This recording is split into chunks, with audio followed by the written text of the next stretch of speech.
In the fall of 1983, 4 men set out to hunt deer in Virginia. One of them would never return home.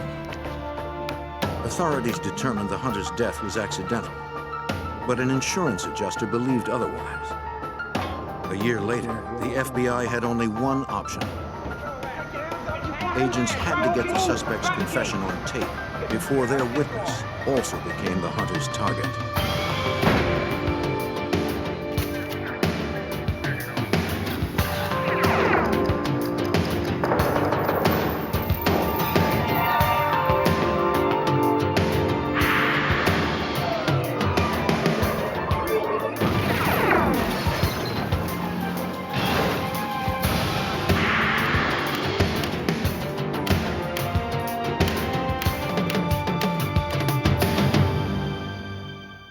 Over 1,000 hunting accidents are reported in the United States each year.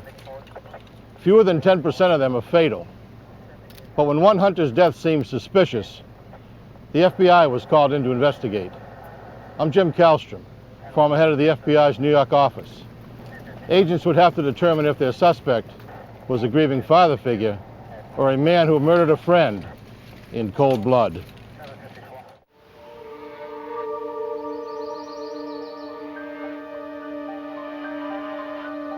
On November 21st, 1983, near Roanoke, Virginia, 41-year-old David Fisher hunted deer with the 3 people who were closest to him. His 16-year-old stepson, his friend 22-year-old Bobby Mulligan, and 18-year-old David Wilkey. Wilkey looked up to Fisher as the father he never had. The group had been hiking since the early morning, but no one had spotted a deer. $50 was wagered on the first to shoot one. Fisher's stepson was bored and asked to go off on his own. He told him not to go far. The teenager had little experience in the woods.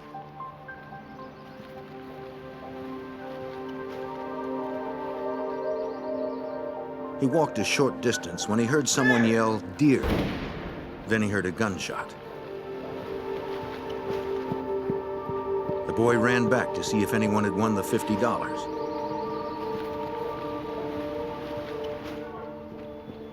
He found the group a few yards from where he left them, sitting on the incline of a small hill. 18-year-old David Wilkey had been shot. He was still alive, but they were miles from the nearest phone. Fisher told his stepson to run and get help. 30 minutes later, he reached rescuers. Lieutenant Michael Ashworth of Virginia's Department of Game and Inland Fisheries was called in. I received a call from the Bedford County Sheriff's Department somewhere around 3 p.m. stating that there had been a hunting accident. I proceeded immediately to the scene. It was on the south side of Bedford County off of Stone Mountain Road. Authorities were too late. David Wilkey died before help could reach him. The lieutenant asked the hunters to describe what happened. Bobby Mulligan said that when they spotted the deer, David Wilkey got excited and ran ahead. I see it! Mulligan and Fisher followed behind. As he started down the slope, Mulligan explained that he slipped in the dry leaves. His gun discharged when he hit the ground.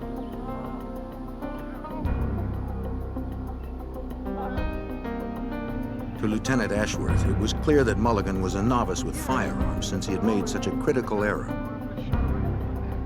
I said, you would have had this firearm cocked. And he said, yeah, I did. I was carrying it cocked. When I had heard the deer, then I cocked the gun, which was obvious he was very ignorant of safety, basic safety rules. The back, David Fisher told the lieutenant he saw the whole thing happen from the top of the slope.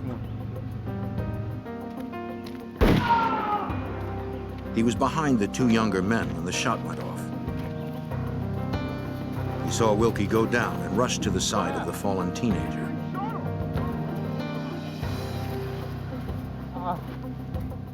He told investigators he placed a rag over the wound in Wilkey's back in an effort to stop the bleeding. Go get help now!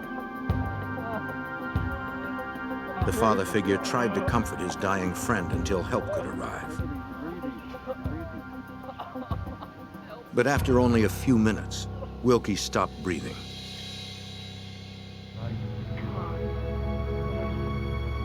Investigators examined the surrounding area to determine if there was any physical evidence to corroborate their story.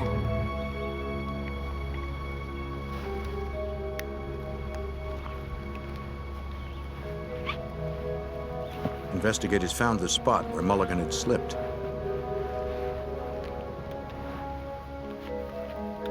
Hey guys. Take a look here, please. Take a shot. The size of the wound in Wilkey's back seemed consistent with a gunshot fired from where the hunter had hit the ground. Nothing they could find contradicted Mulligan and Fisher's story. I came running down the path there. I saw a deer and I ran. I slipped and I fell and the gun just went off. Officials then turned their attention to the weapon that fired the fatal shot. Yeah, it's the shotgun. They found that it had been undisturbed since it was last fired. When the lieutenant opened the barrel, he discovered the spent cartridge was still inside. The men were not placed under arrest, but investigators asked them to come to the sheriff's office for further questioning. Set it down. Authorities were still uncertain if they were going to press charges against the hunters. Would you come with me? We're getting my business. Bobby Mulligan seemed to be very sincerely remorseful. He was crying at times and talking about the fact that he had hunted very little. But it looked like that it was exactly as what it appeared to be, a simple hunting accident. And we do have accidents that occur that way. At the station, the two men were interviewed once more in separate rooms. Their stories never changed.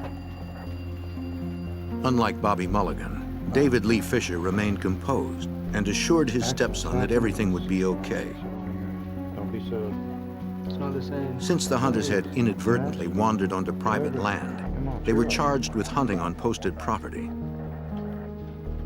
The man who fired the fatal shot, Bobby Mulligan, was charged additionally with reckless use of a firearm and hunting without a big game license. Sir, being charged. Hunting without a permit. The charges were misdemeanors.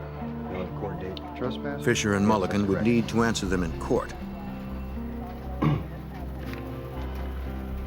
Until then, they were allowed to return home to Charlotte, North You're being Carolina. charged.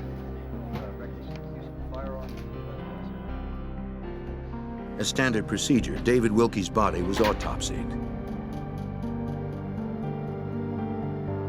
The cause of death was determined to be a transection of the aorta and lacerations of the lungs due to a single projectile.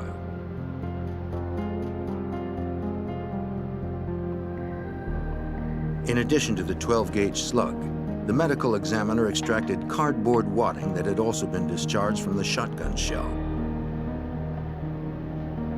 Examiners confirmed the slug was fired from Mulligan's rifle. A month later, Fisher and Mulligan defended their misdemeanor charges in Virginia's General District Court. Shotgun. The judge gave Mulligan a suspended sentence and fined him $585. Fisher was fined $220.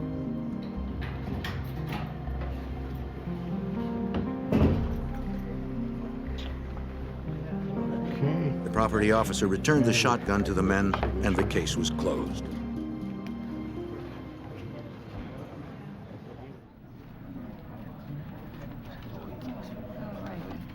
Two days later, an insurance company received a claim on the dead boy's life insurance.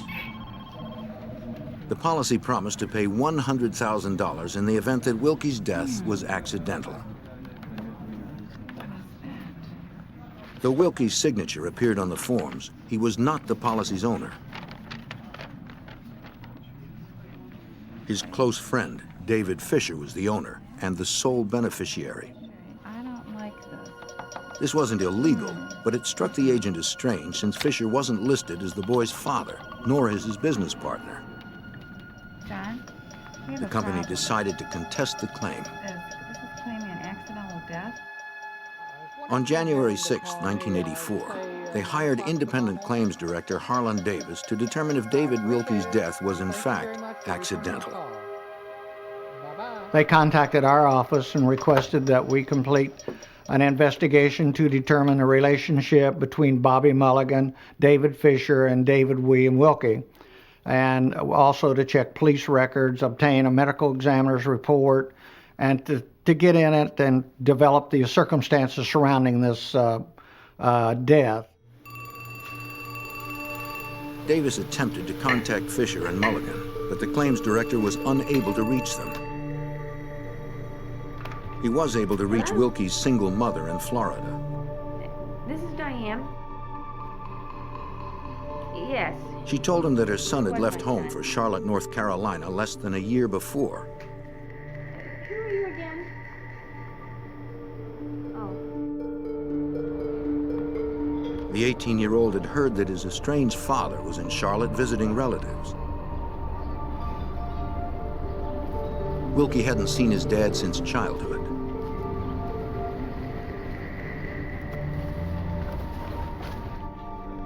His mother said that he caught up with his father briefly, but his dad left Charlotte before they could become reacquainted. The father wanted nothing to do with him.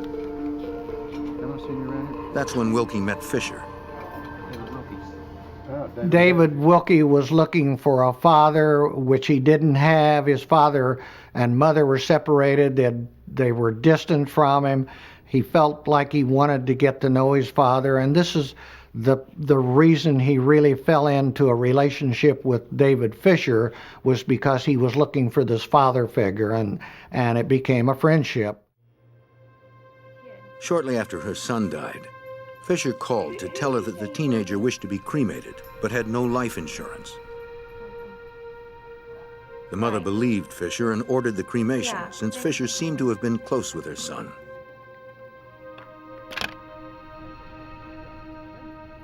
The claims director finally caught up with David Fisher to ask him why the policy had been purchased. We'd like to know what Fisher replied that Wilkey had wanted life insurance because he was planning to get married.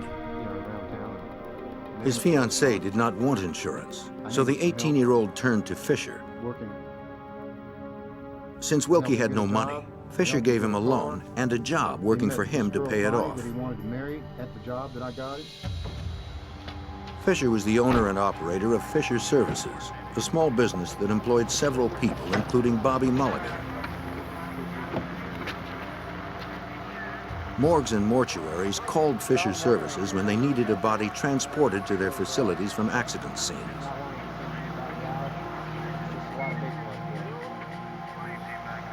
Fisher and his men worked mostly after 11 p.m. He didn't get paid unless people died. On a good week, the work was lucrative, but when there were no bodies to transport, he needed other ways to get paid. This is an interesting relationship. The investigator questioned why Fisher had paid the insurance premium if Wilkey was making income. The businessman replied that he only wrote the checks to the insurance company after Wilkey paid him first. I don't know what else I can tell you. Fisher had an answer for every anomaly. In spite of Fisher's deflections, the investigator managed to get an important piece of information from him. The new address of Bobby Mulligan, the man who fired the gun that killed David Wilkey. Mulligan? Bobby Mulligan? Yeah. I'd like to ask you. The claims director found Mulligan at a pizza parlor in Myrtle Beach, South Carolina. I'd like to talk to you. First of all, would you give me your name, your address? Mulligan didn't have much to add to what Davis had already heard. 100 Main Street. The claims investigator concluded his inquiry in the spring of 1984. His firm gave their assessment to the insurance company. We recommended strongly to them that they not pay the policy and that further investigation be followed up to determine any other information that might shed some light onto this shooting, that it was not exactly as it looked on the surface. Well, would you sign The an insurance affidavit company to that sent the effect? case to an attorney in Greensboro, Sure, North that's Carolina. what- Fisher signed an affidavit vouching that he had seen the deceased sign the policy. The lawyer asked Fisher to describe the shooting one more time. Once again, Fisher indicated that Mulligan was 15 feet behind Wilkey when the gun discharged.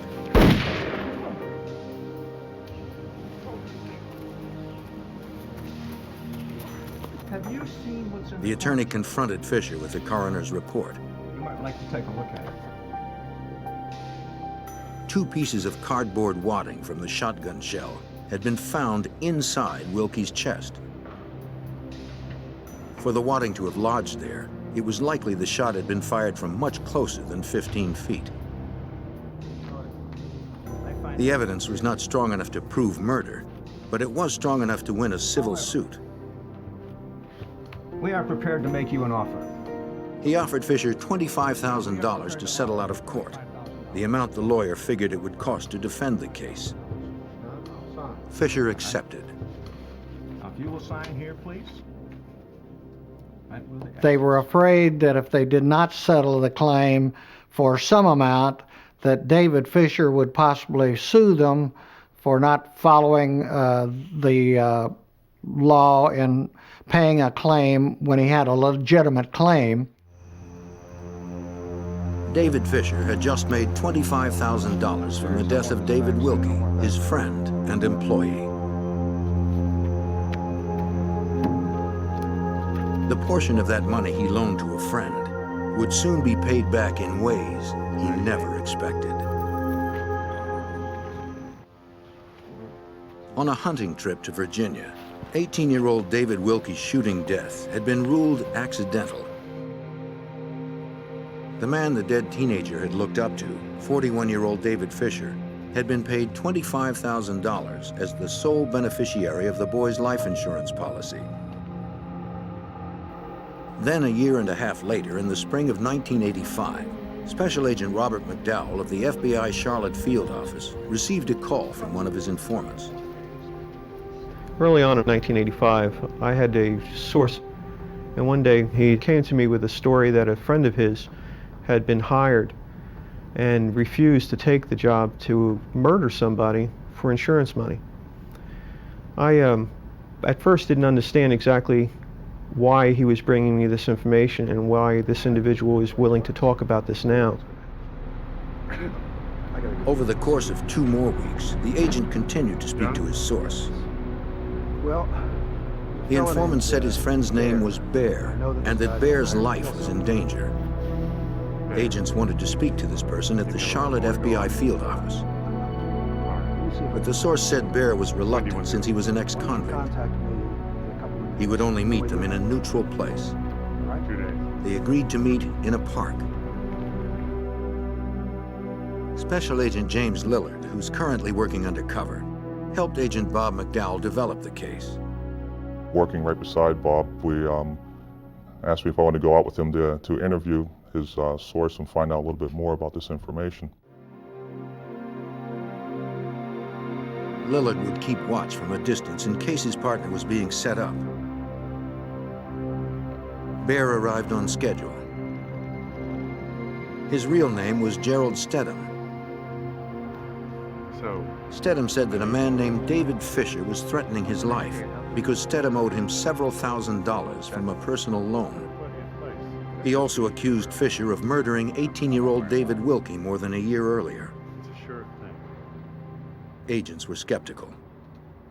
When you hear something like that, it initially sounds pretty fantastic, and you kind of scratch your head. You're thinking, is this for real or not? Stedham may have been exaggerating a little bit, and maybe he exaggerated about the story in itself.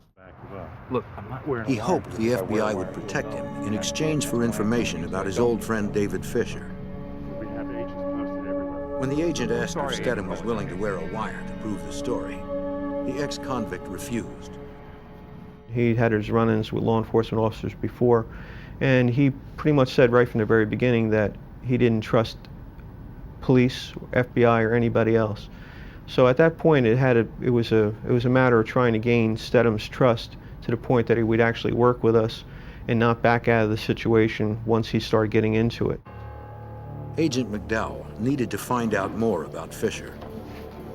A background check revealed that David Fisher had several aliases and 25 prior convictions for crimes ranging from larceny to forgery. Years earlier, Fisher had testified in the trial of an underworld crime figure and was then entered into the Witness Protection Program.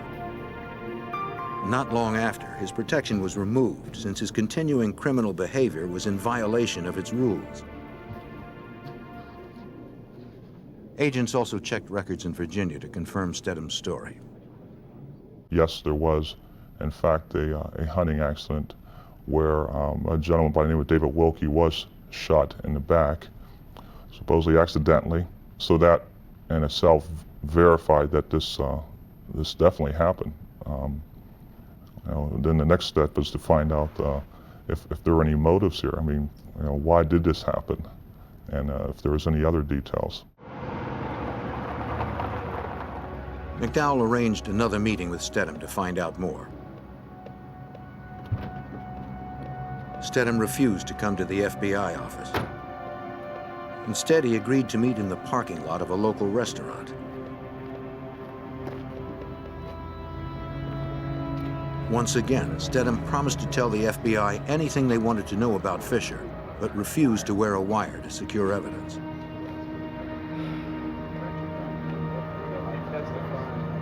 If Fisher discovered the wire, Stedham believed he would certainly be killed. He didn't trust that the FBI would protect him if his cover was blown. They were interrupted before Mcdowell was able to convince him. I was speaking to him when suddenly screaming and yelling came from a local restaurant, and I realized that there was an armed robbery taking place at the time. And I asked Gerald Stedham just to step off to the side. FBI! The thief was stopped by the agent before he could flee. Get down!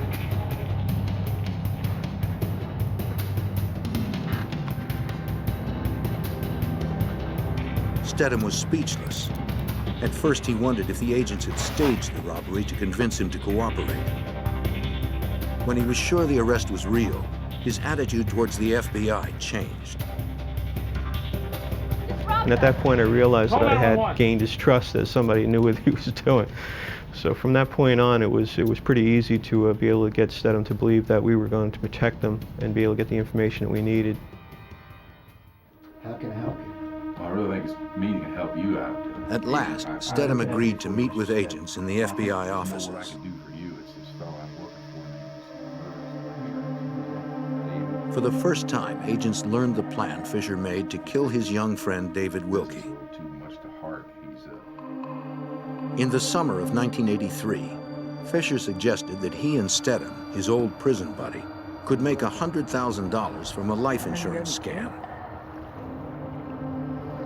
The ex-convict would take out a policy on their young friend David Wilkey if Stedham would do the killing.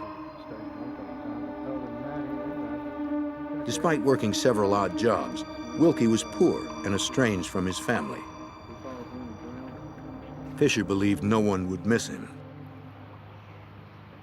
His proposal was to, let's take him out into Virginia, let's take him out to an overlook, and we'll get him near the overlook, and I want you to push him off.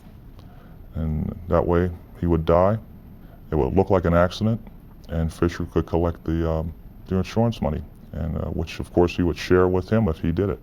Well, I'm worried about... Stedham told agents that he didn't take Fisher seriously until he learned Fisher had obtained the life insurance policy on Wilkey. And at that point, Stedham said he didn't want anything to do with it. He backed out, which again made Fisher absolutely furious, to the point of almost a hatred developing between his old friend Gerald Stedham and David Fisher. One day I remember seeing this. A few months later, when Stedham heard that Wilkey had been killed hunting in Virginia, he knew the death was probably not accidental. Stedham told agents that Fisher later offered him $50,000 to kill the hitman, Bobby Mulligan. The informant believed that Fisher would likely come after him next. But the unfortunate situation was that Fisher hated Stedham at this point. I mean, actually would probably kill him. So we realized that the only way we were going to be able to get at Fisher through Stedham was to have Stedham tell him that he was sorry that he hadn't paid him back and that he wanted to pay him back even if it's only $100 a week. $100 a week would give the FBI several opportunities to get Fisher friendly again. Fisher didn't hate Stedham enough to turn down the money. Eventually, agents hoped Stedham could then start reminiscing about what happened in the past. Since the FBI gave Fisher a reason to see their informant, the next step was to get Fisher confessing on tape. A few days later, Fisher asked Stedham to meet him at a coffee shop. Pick it up. Mr. Stedham, here's what I want you to do. Stedham was nervous about the wire, but finally agreed to wear it. Let's do it. Okay, here we go. He was terrified, and he was worried that Fisher would frisk him. He was worried that Fisher might get suspicious. So basically, what we advised him to do was to just say, look, tell him that the insurance company is calling him and asking him about this. That way, it'll keep him off the trail of thinking that any law enforcement is involved. Under the watchful eye of agents, Stedham met with Fisher briefly. The murder suspect said little and avoided the incident in Virginia altogether. Fisher had been an informant himself at one time and suspected Stedham was wired. Outside the restaurant, the mood turned ugly. If agents moved in now, Stedham's cover would be blown. But if they didn't, they feared the suspected murderer would kill again if he found the wire. Agents surveilled murder suspect David Fisher, hoping that their wired informant Gerald Stedham would be able to solicit a confession from his old friend. Fisher arranged the meeting to receive money that Stedham owed him. But Fisher was suspicious of Stedham. To the relief of Stedham and agent James Lillard, Fisher never found the wire. First time that we had wired Stedham up and sent him in to talk to Fisher, he was a little too zealous, and he was asking too many poignant questions. So Fisher kind of got a little suspicious and actually frisked him. Fortunately, we had the recording device in a place where he wasn't going to find it. Unless Fisher called to meet Stedham again, Special Agent Robert Mcdowell and his team had no other means to get the evidence they needed to arrest Fisher for his 2-year-old crime. 5 days later, Fisher called Stedham to arrange another meeting. Agents were hopeful. The cooperating witness tried to steer the conversation towards Fisher's past crimes, but Fisher once again avoided the topic. It was one of these situations where Fisher constantly would talk about the fact that he didn't trust anybody, didn't want to talk about anything. Every time Stedham would try to bring up the conversation about what happened back in those days, he would be tight-lipped, he wouldn't do it. Since Fisher said nothing to corroborate Stedham's version of events, it occurred to agents that perhaps Stedham may be lying, since the ex-convict was reluctant to come forward in the first place. Yes. The FBI conducted a polygraph examination to evaluate Stedham's credibility. Yeah. Stedham admitted he lied about Fisher, offering him $50,000 to kill Mulligan. Were you hired to kill Bobby Mulligan? Yes. He insisted that Fisher had asked him to do it, but he could not remember the exact amount he'd been offered. But I can't really remember. Just answer yes or no. One of the things we did in order to try to make sure we weren't just chasing our tails was to get Stedham a polygraph exam. And the fact that it was non-conclusive could be that there may be some things that he's saying that he's maybe holding back, but in general, what he's stating is pretty much going to be correct. So what I'm saying, Agents believe Stedham was still their best hope of getting to Fisher, since the case lacked any physical evidence. back at the station. But Fisher, the delivery man for the morgues, was extremely cautious, particularly with What do you think Stedham. about that? For the case to move forward, the FBI needed another plan. So what we're going to have to do is create a situation in Fisher's mind where he felt they were closing in on him, one way or another, to try to stir the conversation. Agents figured that Fisher would relax his suspicion of being taped while inside his own vehicle. On a day that Fisher asked Stedham to help him with a job, agents decided the time was right. Technology was just starting to come out, where actually voices would come across on a beeper. And Stedham had one. So we had a female in our office make a phone call to Stedham on his beeper, telling him to call home immediately, making believe that the voice that was coming over the pager was Stedham's girlfriend. So the car stopped, Stedham got out.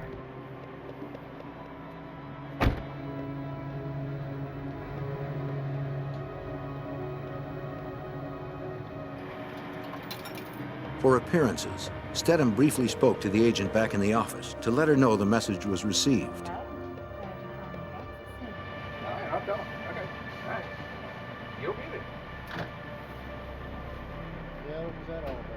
When Stedham returned to the car, he told Fisher that it was an insurance agent asking to meet Stedham about an ongoing investigation. Fisher told him that if he kept his mouth shut, their new inquiry would go nowhere, since the body had been cremated and that everyone said it was an accident. He says, and I'm telling you right now, if anybody tries to bring up anything, any witnesses pop their head above the water, it's going to be pew, pew, pew, pew. And those are the sounds that came over the tape. And we realized at that point what Fisher was doing was actually threatening the lives of all witnesses involved in the investigation that took place. The recording was good, but it was far from a confession. Agents had hoped for more. Unfortunately, over the next several weeks, Fisher avoided Stedham altogether.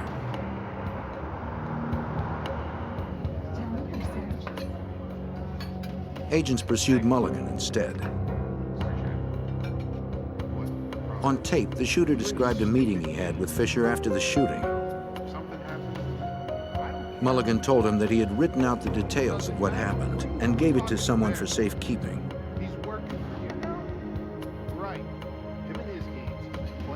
If Fisher killed Mulligan, those details would be mailed to authorities.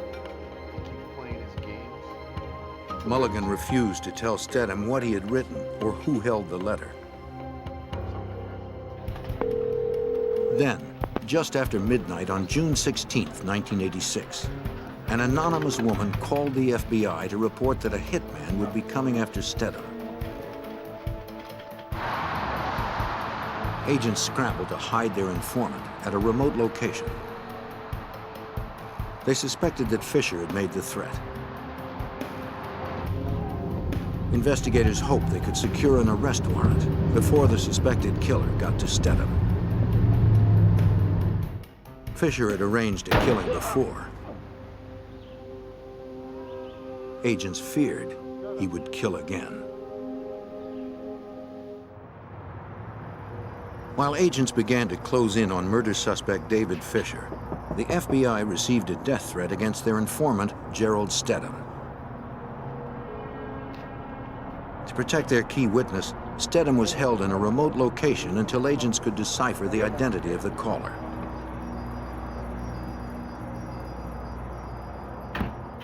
Two days later, agents reported their discovery to Stedham. What is it? The death threat had been traced to the residence of one of Stedham's friends. Stedham admitted that he had a female friend place the call, but he emphasized that the threat was real. He explained that his longtime friend David Fisher was suddenly acting like a stranger. To Stedham, this could only mean one thing. Fisher, the man who transported bodies for the morgues, was planning to kill him. Agents weren't happy with Stedham's deception, but Agent Mcdowell knew that the danger to Stedham was genuine. Stedham told me that Fisher, as a part of being dealing with the morticians and all the different funeral homes, had obtained a number of chemicals that he felt that could be injected into people without them ever knowing, and that they would die without any traces of whatsoever of what caused their death. The only way to assure Stedham's safety was to get Fisher into custody. Before they could do that, they needed more evidence.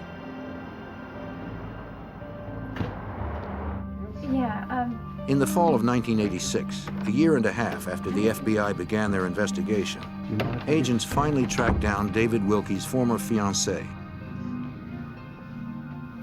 They found her in Florida with a new married name. What we'd like to do is just begin. Just tell me. She told agents that she and Wilkey were engaged 6 weeks after they met and planned to move to Florida. To save money, the couple moved in with Fisher for a short time. But after her fiancé was killed, she moved out immediately. She told agents that she felt intimidated by Fisher. Just before Wilkey's death, Fisher had come to her with a proposition to kill the boy for insurance money. Like Stedham, she didn't believe Fisher was serious until Wilkey turned up dead. What we want to do is, he said, it was get him a few drinks and then give him a good time. I want you to lure him into the pool, get him into the deep end, and then I want you to drown him. And because he can't swim. Then, again, they'll call the hotel security, and it'll look like an accident. There was something strange about him. She believed Fisher was responsible for the killing, but she had no way to prove it and feared she could be next. Well, thank you very much. You've been very helpful, and We were very surprised. So many people were aware that Fisher was looking for somebody to kill Wilkey. That was incredible. We found it hard to believe that he had gone to that many people regarding some type of scam or some type of setup to murder somebody. Wilkey's former fiancée had provided a few more pieces of corroborating evidence. Though Special Agent Mcdowell felt the case still had holes, he believed they had to arrest Fisher and Mulligan before someone else was killed. We were stretching our luck with David Fisher, knowing the type of person he was, to wind up reaching out and finally making up his mind and killing somebody. We decided that it was time it would be best to go after him, seek indictments, and get him arrested and take him off the street, as well as Bobby Mulligan. On November 5th, 1986, a Virginia grand jury handed down an indictment charging Fisher and Mulligan with first-degree murder. But with the evidence they had, a conviction was still questionable. Mcdowell had one last chance to get the taped confession from Fisher that would guarantee a guilty verdict at trial. I really wanted to try one more time to get Fisher to articulate in detail the fact that he had killed Wilkey for money, and I really would like to have heard a verbal confession from him. And I felt that the only way we could do that was you had to escalate his anger. You had to get him to the point where he just lost control, and then we'd start being truthful. On the night of November 12th, 1986, 3 years after Wilkey's death, agents wired Stedham after he had baited Fisher with the promise of some easy cash. Stedham had told him that a bail bondsman whom they both knew had a lead on a suspect who had jumped bail.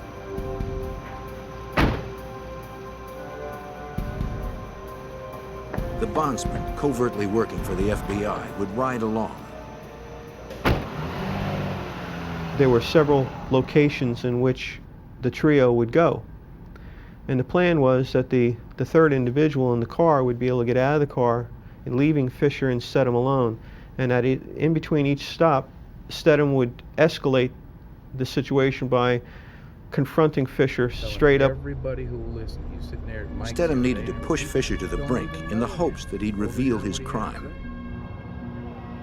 But if Fisher first discovered that Stedham was an informant, the FBI's key witness might end up dead. Been paid through the police. The FBI plan to arrest suspected murderer David Fisher had been set in motion, though agents were still uncertain whether they had enough evidence to convict. Well, I just Their think we last got a hope problem rested with already. informant Gerald Bobby Stedham. just will not be quiet. He keeps talking and talking. Wearing a wire, Stedham needed to convince Fisher to talk directly about the killing.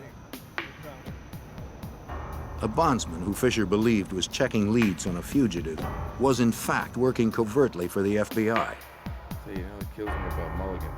When the bondsman left the car, Stedham provoked the suspected killer to react as Agent Mcdowell had instructed. Plenty of money. Yeah, he got overpaid. If anybody. Stedham inside the car had done his job. He really tried to get him cranked up to the point where he would lose control and actually start talking. See you later. But Fisher started reverting into that mode of being even more quiet, and we knew at that point that what Fisher was doing was going into his planning mode. To agents, the risk had become too great. If Fisher discovered Stedham was wired, the key witness, the case, and the arrest would be jeopardized. As planned, at around 11 p.m., Stedham suggested that they report back to the bond office that had supposedly hired them. When they arrived, FBI agents and Charlotte police would be waiting. Once he got out of the car, he pretty much said to Stedham, in no uncertain terms, I'll see you later. Our units in the area were able to converge in on Fisher and had him pretty much surrounded. He wasn't going to run.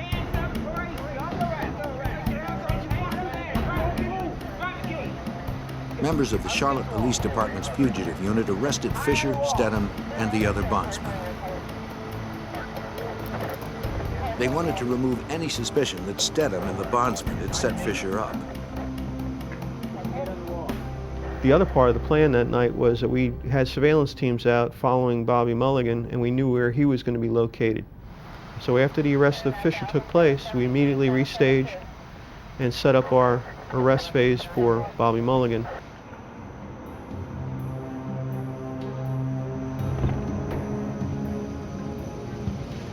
Agents replaced the tape in the recorder Stedham was wearing.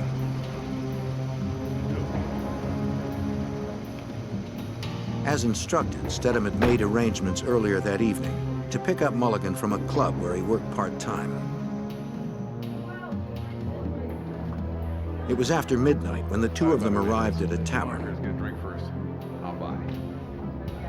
He persuaded Mulligan to sit at the bar, where they'd be visible to the agents outside in case anything went wrong.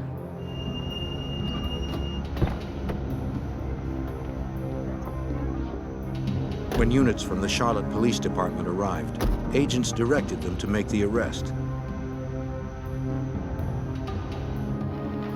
Mulligan, you're under arrest. Put your hands on top of your For their head, don't informant's move. safety and to encourage Mulligan's cooperation, they arrested both men. Though Mulligan and his former employer, David Fisher, were now in custody, agents still needed one of them to talk about the murder.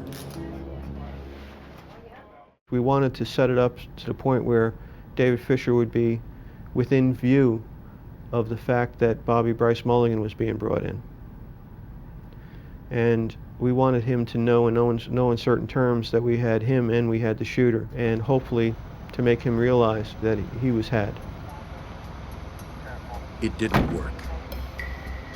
Fisher declined to be interviewed without an attorney being present. Agents secured a warrant to search the room that Fisher had been renting.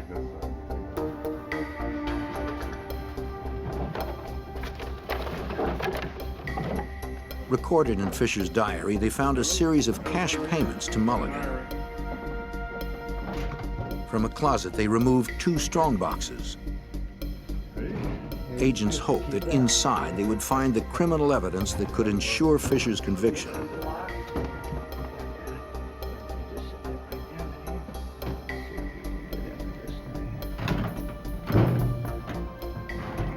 Agents obtained a search warrant and cut the locks. Okay, our first item. Inside the first box, they found documents that held David Wilkey's signature. Manila folder.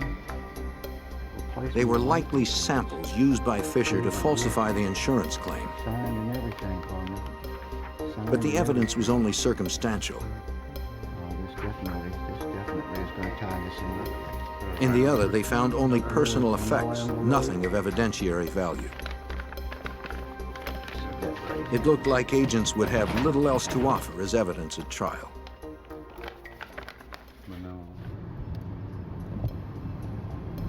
A few days later, Agent Mcdowell got a message that 22-year-old Bobby Mulligan wanted to meet. So far, both Mulligan and Fisher had remained quiet.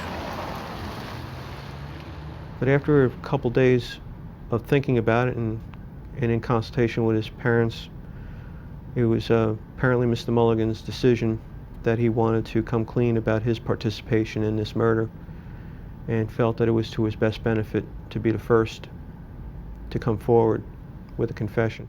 Start with, Agents interviewed Mulligan at an office in the jail. He confirmed that David Wilkey's death was no accident. When did you first get contacted by Fisher for this contract? Mulligan said it all began with Fisher's plan to kill Wilkey's fiancée.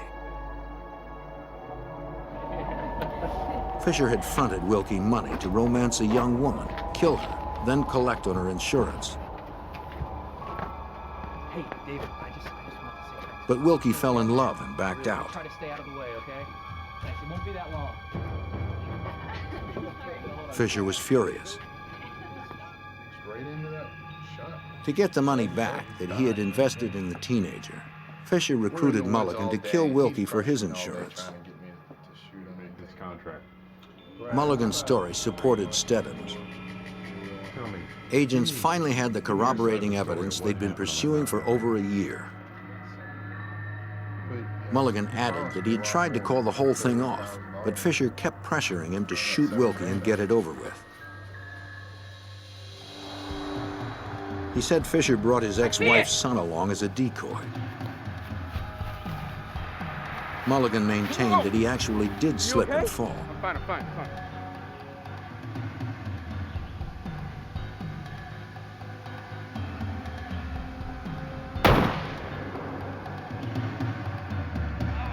Mulligan claimed that he hadn't intended to kill Wilkey, only injure him. He said it was Fisher who actually murdered the kid. He believed that it was the finger of David Fisher going into the wound that killed Wilkey, that his own gunshot didn't do it. So he believed that Fisher actually did this. But unfortunately, there was no way of being able to be able to determine that forensically, because Fisher convinced Wilkey's mother in a phone call at least 2 days after the incident happened that it was Wilkey's last request to be cremated. What was the final contract amount? He said Fisher had promised him $38,000 to pull the trigger, but ended up paying him only $7,000. David Fisher was tried for first-degree murder, conspiracy to commit murder, and murder for hire. Fisher got the death penalty. Mulligan pled guilty to the same charges and was sentenced to life in prison. I had been a law enforcement officer almost 13 years before I became an FBI agent. And the one thing I did realize from this case is that people can be extremely, extremely cold-blooded and evil, and that there is no remorse whatsoever in their souls, none. And that anytime you hear a story about something not being right, you have to listen to it. You have to listen to them and hear what they have to say, because you never know when something like that could be true. 11 years later, on March 25, 1999, David Lee Fisher was executed by lethal injection. Fisher? David Wilkey had considered Fisher his closest friend. But to David Lee Fisher, money was more important than friendship, or even life itself. On this day, a corpse would need to be transported, but this time, it would be Fisher's.